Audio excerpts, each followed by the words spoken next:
amados irmãos, Jesus é o Senhor. Graças ao Senhor por mais uma palavra, por mais uma comunhão na palavra, né? E hoje nós vamos compartilhar com os irmãos a mensagem de número 2, cujo tema é A Igreja é de Deus. E essa mensagem 2 tem como título a estruturação e consolidação dos serviços. Estruturação e consolidação dos serviços.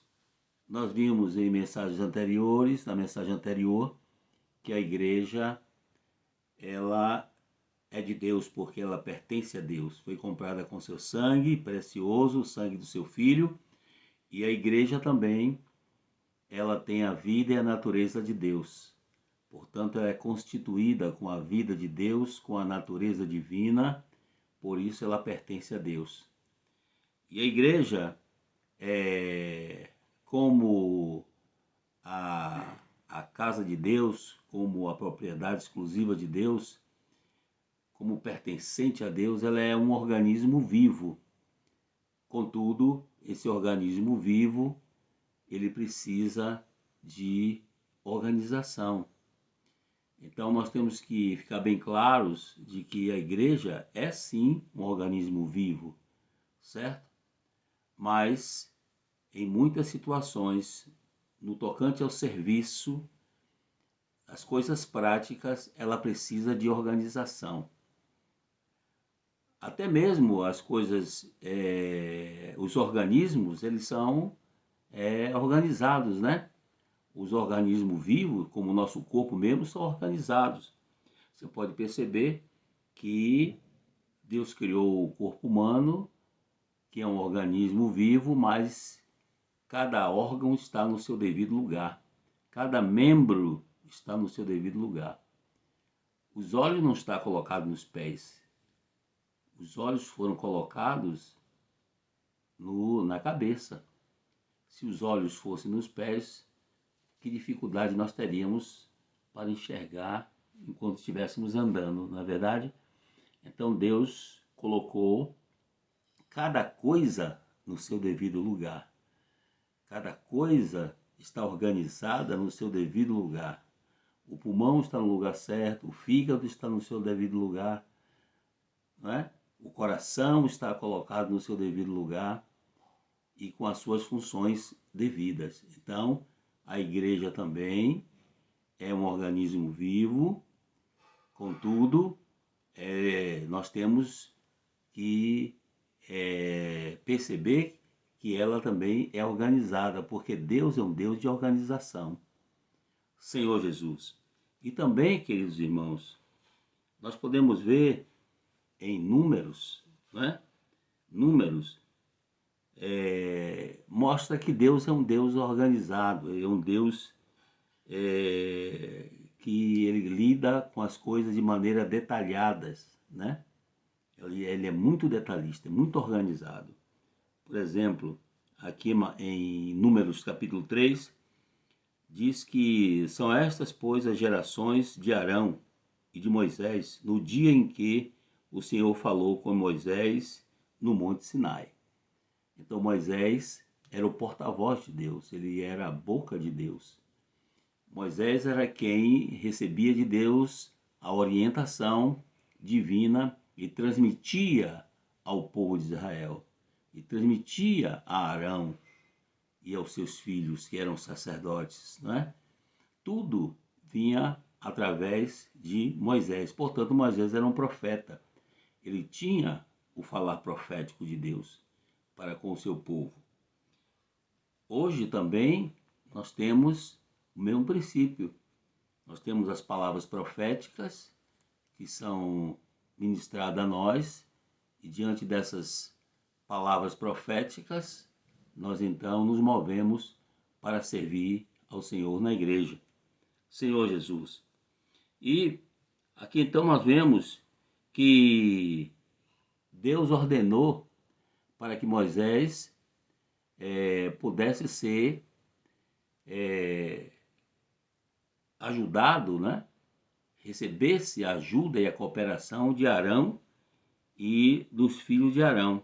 No versículo 2 diz assim: e são estes os nomes dos filhos de Arão: o primogênito, Nadab, depois Abiú, Eleazar e Itamar. Então, Moisés se tornou o sumo sacerdote, Deus o escolheu como sumo sacerdote, e os seus 4 filhos, chamado Nadab, Abiú, Eleazar e Itamar, foram os sacerdotes que cooperavam com Arão no serviço sacerdotal no tabernáculo.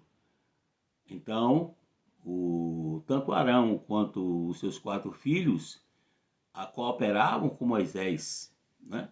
Cooperavam com Moisés. Então Moisés não estava sozinho. Ele tinha um grupo de sacerdotes que ali com ele serviam ao Senhor. Nós sabemos que Nadab e Abiú foram eliminados mais tarde no seu serviço, né? Eles foram fulminados, até mesmo perderam a vida, morreram porque eles deram fogo estranho ao Senhor. Ofereceram fogo estranho e aquilo eliminou então o seu serviço para com o Senhor. Mas Eleazar e Itamar, eles prosseguiram servindo ao Senhor, juntamente com Arão. Ó Senhor Jesus! Então, queridos irmãos, isso para nós nos mostrar que na vida da igreja ninguém é autossuficiente. Nós precisamos da ajuda de todos os irmãos, não é? Nós precisamos da ajuda dos presbíteros, nós precisamos da ajuda dos diáconos, nós precisamos da ajuda de todos os outros membros do corpo de Cristo que estão aqui para servir na igreja. Ó Senhor Jesus! E não somente isso, né? O Senhor também chamou os filhos de Levi. Então a tribo de Levi também foi incluída no serviço sacerdotal ao Senhor. No versículo 5 diz assim: disse o Senhor a Moisés: faze chegar a tribo de Levi e põe-na diante de Arão, o sacerdote, para o servirem. E cumpram seus deveres para com ele e para com todo o povo, diante da tenda da congregação, para ministrarem no tabernáculo. Então aqui nós temos a tribo de Levi, que foi também chamada, e essa tribo de Levi se tornou a tribo também sacerdotal, que a tribo levítica, né, que servia ali no serviço sacerdotal, cooperando com Arão e com os filhos de Arão. Arão, sumo sacerdote, os seus filhos sacerdotes, não é? Cooperando com Moisés, e a tribo de Levi também cooperando com o serviço ali sacerdotal no tabernáculo. Senhor Jesus. E no versículo 10 diz assim: mas a Arão e seus filhos ordenarás que se dediquem só ao seu sacerdócio. Então significa que Arão e seus filhos, eles não podiam deixar o trabalho sacerdotal, quer dizer, das coisas espirituais dentro do tabernáculo, né? Era o sacerdote que recebia do povo os animais como oferta para imolar. Eram os sacerdotes que entravam ali no santo lugar para poder oficiarem junto à mesa dos pães da presença, ao candelabro de ouro e também ao altar de incenso. Então esse era um serviço feito por Arão e seus filhos, que era o serviço sacerdotal.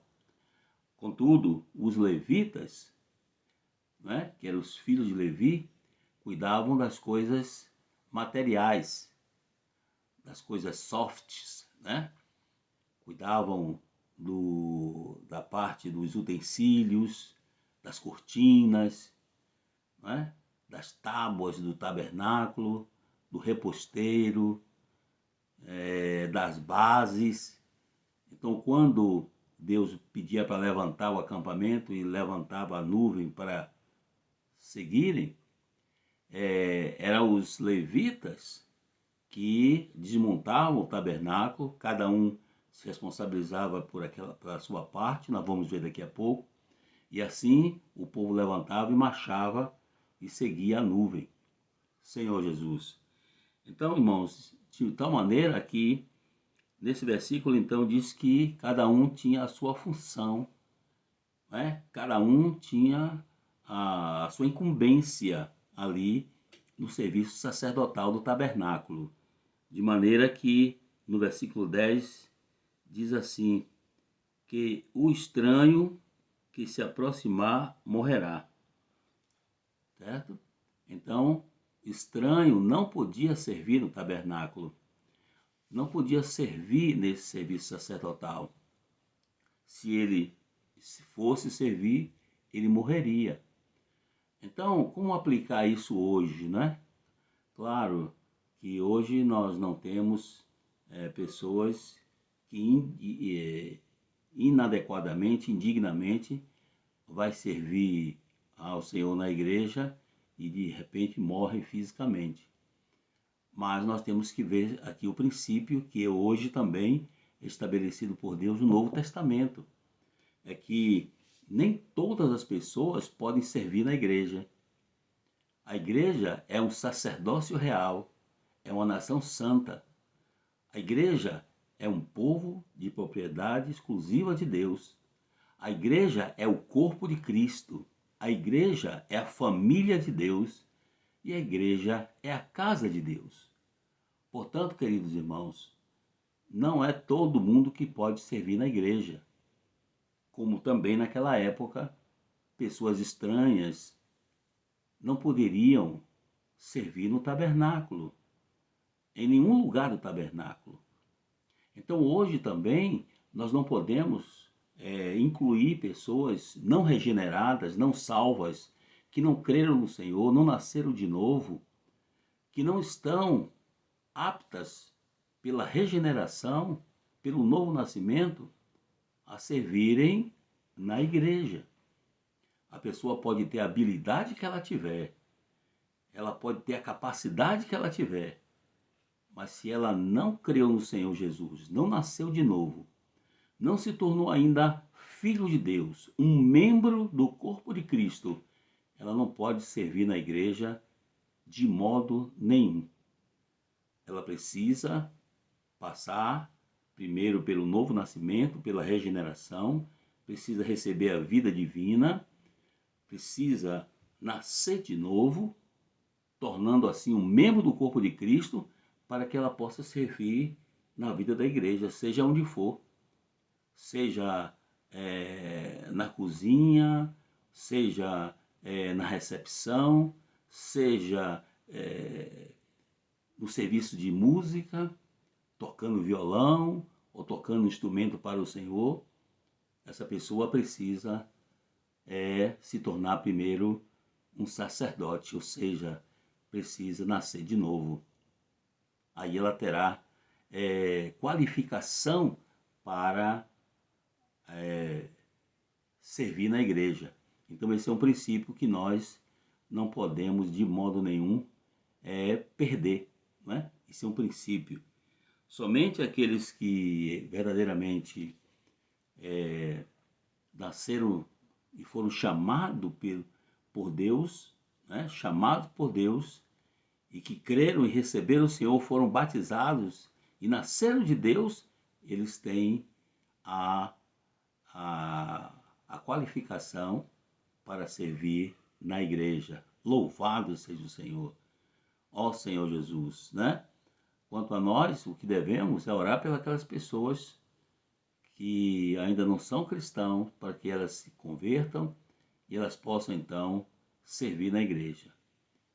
Participar das reuniões, ela pode participar de tantas reuniões quantas quiserem, mas elas não podem servir na igreja porque precisam nascer de novo, precisam se tornar um membro do corpo de Cristo, um sacerdócio real. Precisa se tornar um cidadão do reino dos céus. Ó Senhor Jesus. E depois aqui nós temos as atribuições dos filhos de Levi, certo? Cada filho de Levi, que eram 3 filhos, né, que ele tinha, em Números 3, versículo 17, diz: são estes os filhos de Levi, por seus nomes, Gerson, Coate e Merari. Então, Gerson, Coate e Merari eram os filhos de Levi.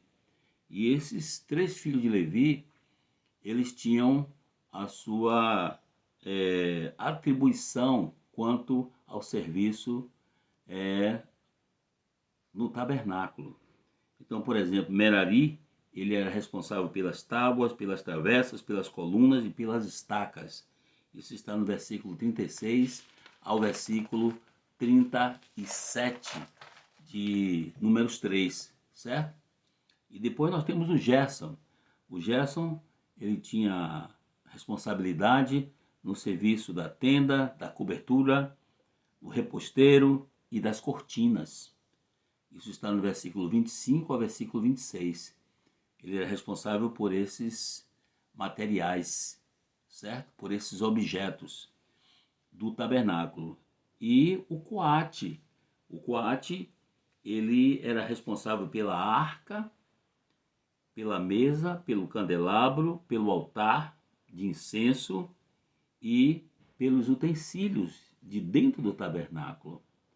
Então ele era responsável pela parte interna do tabernáculo com todos os utensílios. Então nisso aqui, irmãos, nós vemos que o nosso Deus é um Deus muito organizado, não é? Ele designou, ele chamou e designou pessoas para cuidar de cada coisa, digamos assim, na igreja, não é? A igreja é um organismo vivo, certo? As nossas reuniões, elas não podem ser organizadas, mas o serviço das coisas práticas é necessário que haja uma organização, certo? Por exemplo, nós temos irmãos que são responsáveis pelo serviço de ceia. Esse irmão que é responsável pelo serviço de ceia, ele tem outros irmãos que cooperam com ele, de modo que aos domingos, quando nós nos reunimos, então precisa ter uma organização.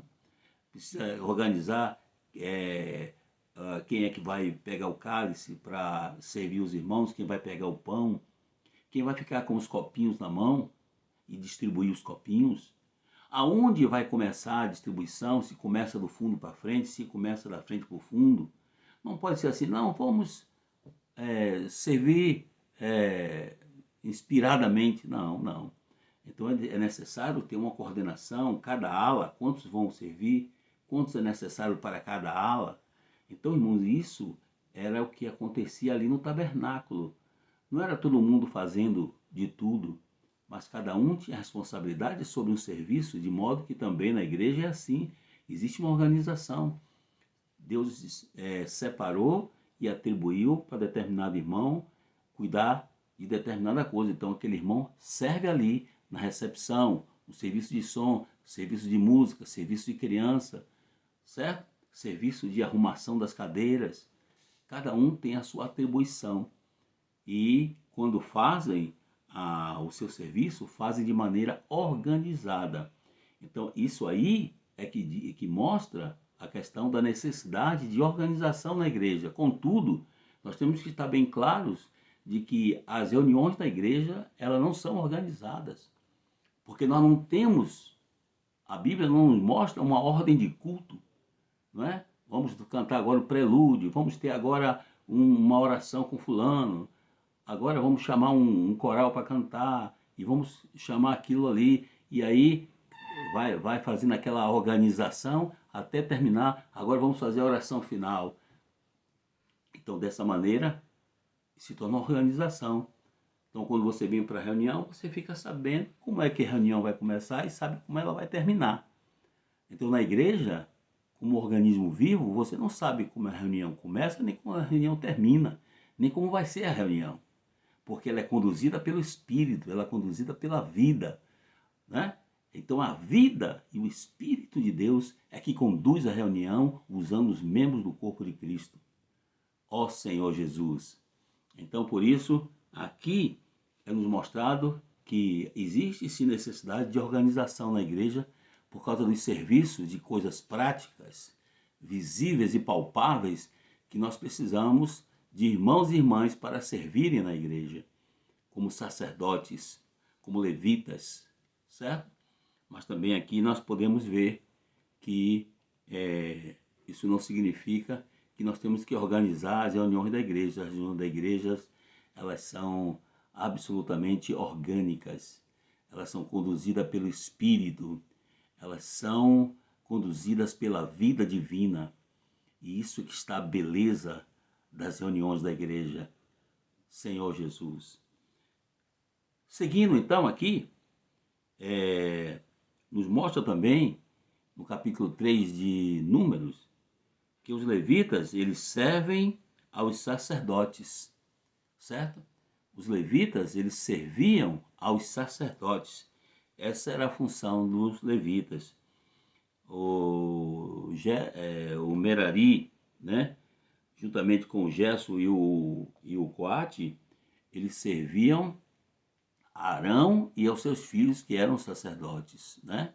Os quais também estavam juntos servindo a Moisés, que era a boca de Deus, que era aquela pessoa que transmitia a palavra de Deus para eles, né?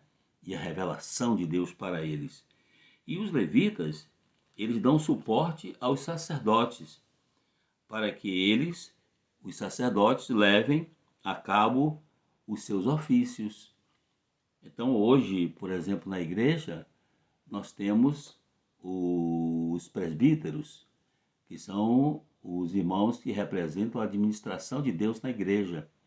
E depois nós temos os diáconos.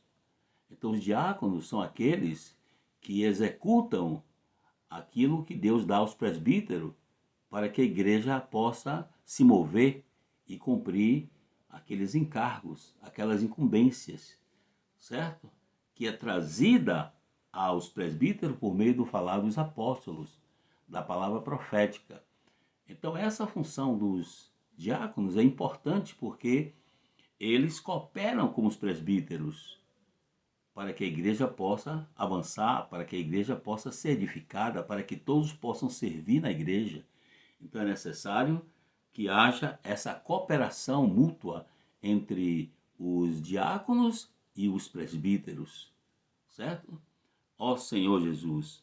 E nós podemos ver aqui, irmãos, que em Atos, se os irmãos forem para Atos agora, no capítulo 6 do livro de Atos, fala de como e quando foi que iniciou o serviço dos diáconos.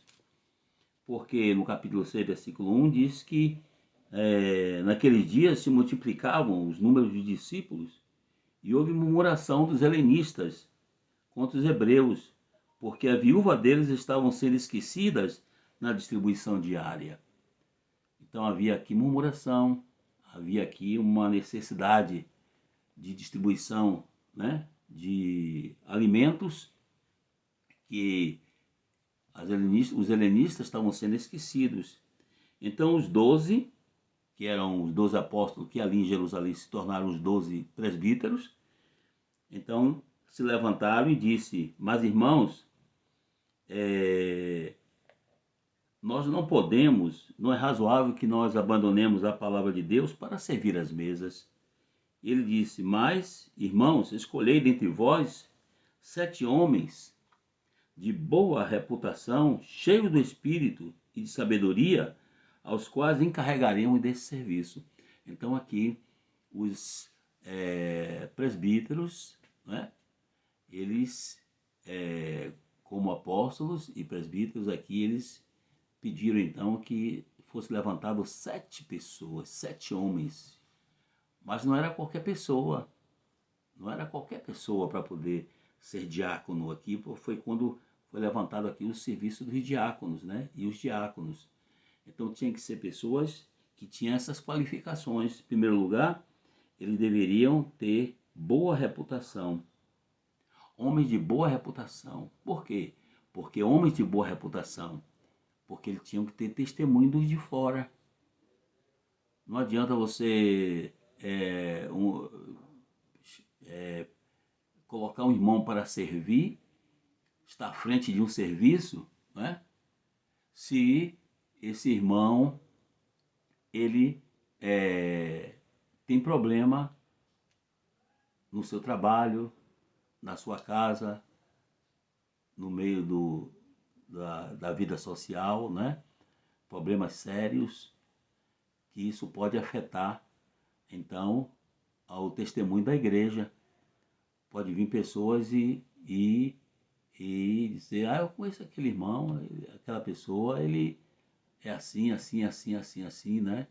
E trazer um má testemunho que cause, que seja danoso para a igreja. Então, ele fica desqualificado não tem reputação para com os de fora, né? Então é necessário que ele tenha reputação para com os de fora. E também, queridos irmãos, a outra coisa que é mostrada aqui é que ele tem que ser cheio do Espírito Santo, né? Esse Espírito aqui é interiormente. Ele precisa ter vida crescida e ter o enchimento interior do Espírito. Tem pessoas cheias do Espírito. Então essas pessoas têm que ter boa reputação, não podem ser pessoas que vivem constantemente segundo a carne, segundo a vida da alma, né? Então precisam ser pessoas, irmãos, que têm um enchimento do Espírito, que está cheio do Espírito, que está exercitando o seu Espírito, né? Que também está sendo conduzido pelo Espírito, para que esse serviço se torne um aroma agradável diante de Deus. E não somente isso, ele também precisa estar cheio de sabedoria. Isso está relacionado com a vida. Foi como o Senhor Jesus. O Senhor Jesus, quando era ainda mesmo criança, né? Mesmo jovem ainda, diz que ele crescia em estatura e em sabedoria, né? E em graça diante de Deus e dos homens. Ele crescia em estatura, fisicamente, mas ele crescia também em sabedoria e em graça diante de Deus e dos homens. Então não basta apenas ter maturidade humana, certo? É necessário que a pessoa também esteja cheio da sabedoria divina, que é algo proveniente do Espírito de Deus, da vida divina, e também que ele seja uma pessoa cheio da graça de Deus, né? Isso é a questão de vida, crescimento de vida. Então, não é qualquer pessoa que pode estar qualificada para o diaconato, para ser um diácono, né? Para servir o Senhor como diácono ou diaconisa. É necessário que a pessoa tenha no mínimo dessas qualificações mostradas aqui em Atos capítulo 6, ó Senhor Jesus. E também os presbíteros, eles devem então se consagrar à oração e ao ministério da palavra. Então, por que é essencial o serviço dos diáconos? Porque os diáconos, enquanto ele cuida das coisas materiais, das coisas práticas, né? Servindo a igreja em vários assuntos práticos e muitas coisas práticas na igreja, conduzindo os irmãos a servir também, é necessário que alguns sejam separados e consagrados à oração e ao ministério da palavra, para que eles não sejam absorvidos por essas coisas práticas, de modo que não tenham uma consagração à oração, ao ministério da palavra. Então, por isso que ali no tabernáculo, Arão e os seus filhos eram pessoas que estavam envolvidas com a palavra, com o serviço sacerdotal, ali no Santo do Santo, no santo lugar. Mas os filhos de Levi, não é? Merari, Coate e Gerson, eles estavam ali cuidando dessas partes do tabernáculo, a parte visível do tabernáculo, certo? Para que Arão e seus filhos pudessem exercer o seu sacerdócio diante de Deus. Assim também hoje na igreja. Nós estamos aqui com um grupo de irmãos que deve estar sendo consagrado à oração e ao ministério da palavra, para poder ministrar a palavra para a igreja, trazer a palavra de Deus à igreja. E a igreja, então, recebe essa palavra, e essa palavra, então, profética, pode dar direção para a igreja. E se todos, então, forem em direção, forem obedientes à palavra profética, que dá direção para a igreja, então nós caminharemos de maneira harmoniosa, a igreja é edificada e nós avançaremos para a expansão da igreja e para a edificação do corpo de Cristo nessa cidade. Louvado seja o Senhor. Ó Senhor Jesus.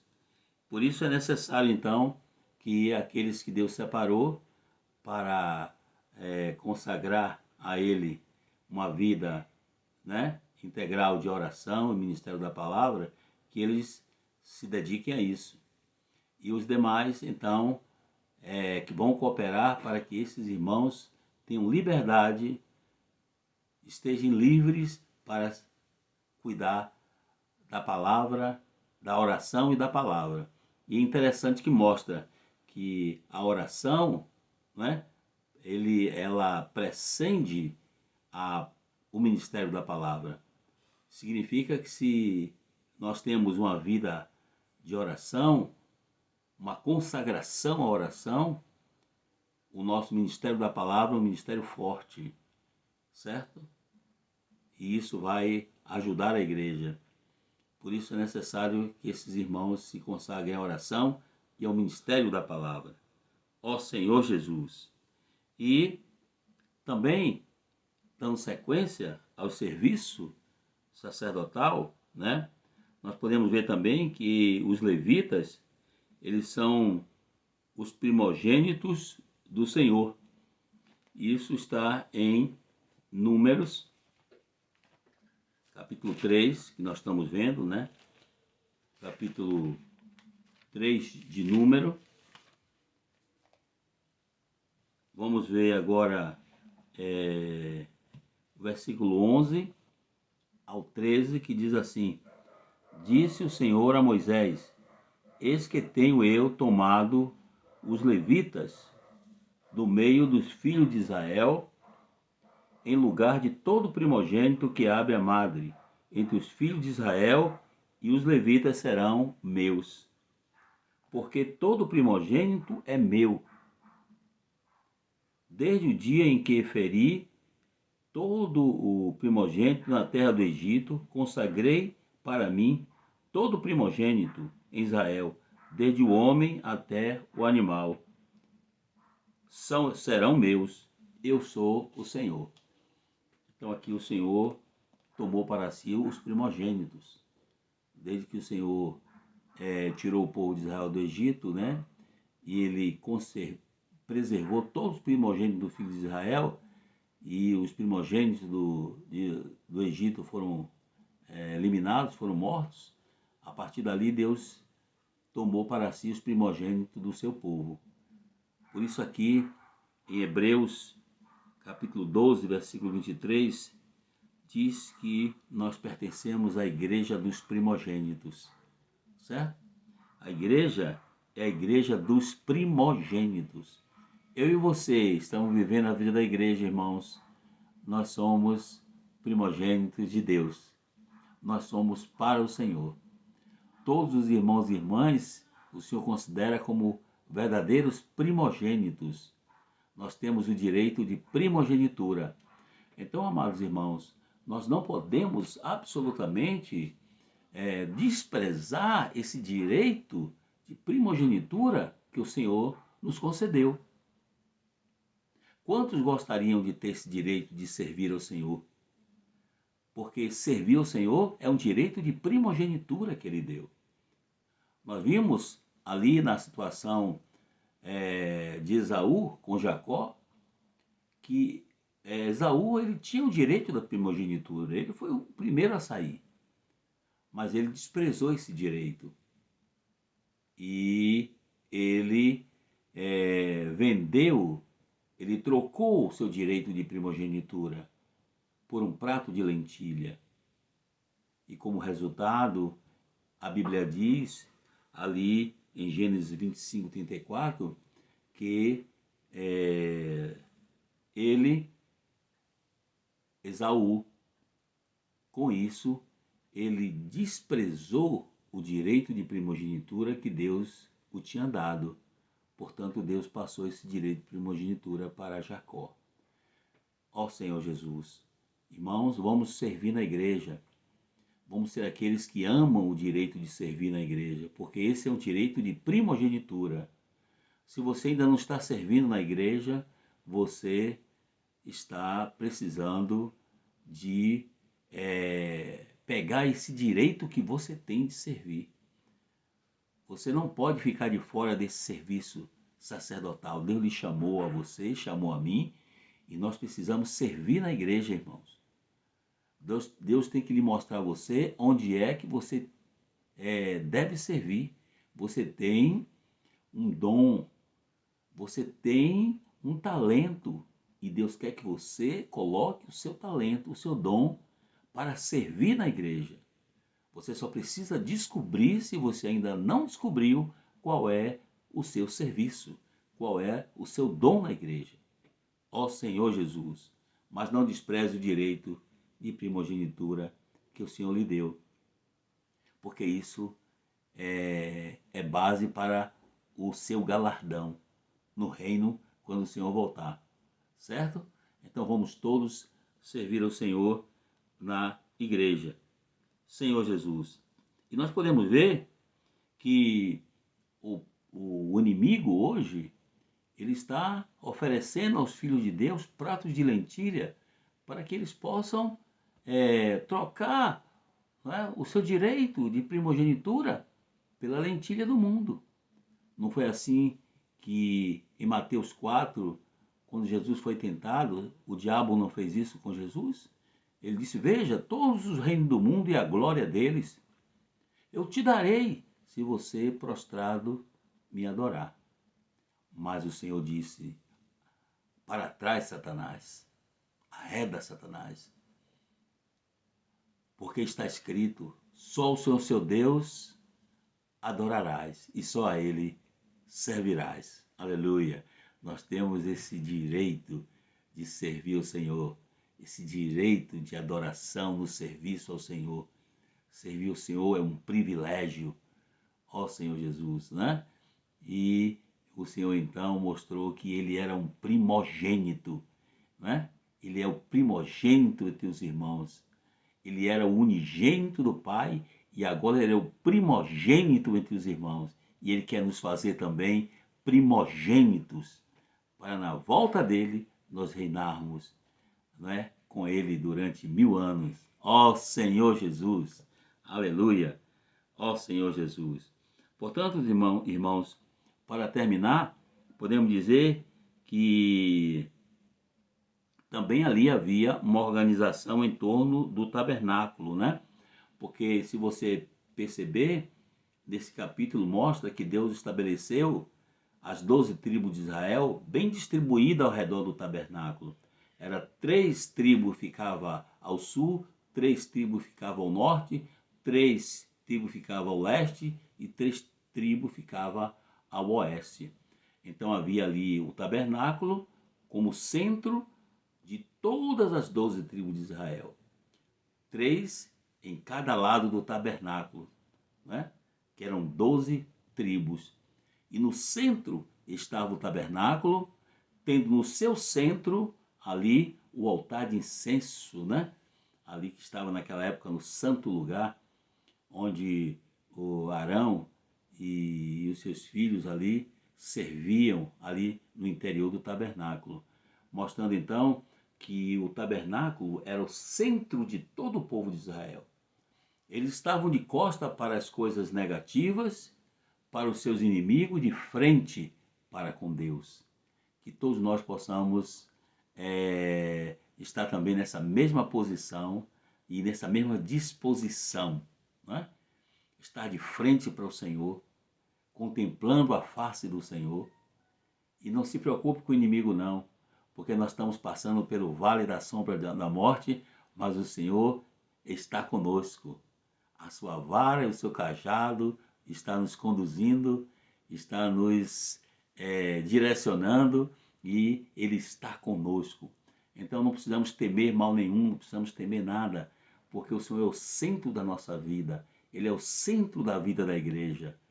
Ó Senhor Jesus, muitas coisas podem acontecer, mas o Senhor está conosco, Ele está conduzindo a sua igreja. Nós não estamos como um barco ao léu, né? Vagueando, né? Não, o Senhor está dentro do nosso barco, Ele está conosco. Jesus é o Senhor. Nós somos a igreja dos primogênitos. Portanto, não vamos perder o nosso direito de primogenitura e vamos continuar servindo ao Senhor. Ó Senhor Jesus, abençoa, Senhor, a tua igreja, abençoa os nossos irmãos. Muito obrigado porque o Senhor nos chamou e nos colocou na igreja para sermos os primogênitos, aqueles que te servem, aquele, Senhor, que vai te trazer de volta. Portanto, abençoe cada irmão e cada irmã no seu serviço, que todos estejam envolvidos no serviço, Senhor, tanto os jovens, quanto os casados, tanto os idosos, quanto os jovens da igreja, que todos nós, Senhor, solteiros e casados, viúvos, viúvas, todos possamos estar, Senhor, reunidos com essa intenção de servir-te na igreja. Abençoe a tua igreja que está aqui em Salvador. Abençoe nossos irmãos e irmãs. Nós te pedimos em nome de Jesus. Amém.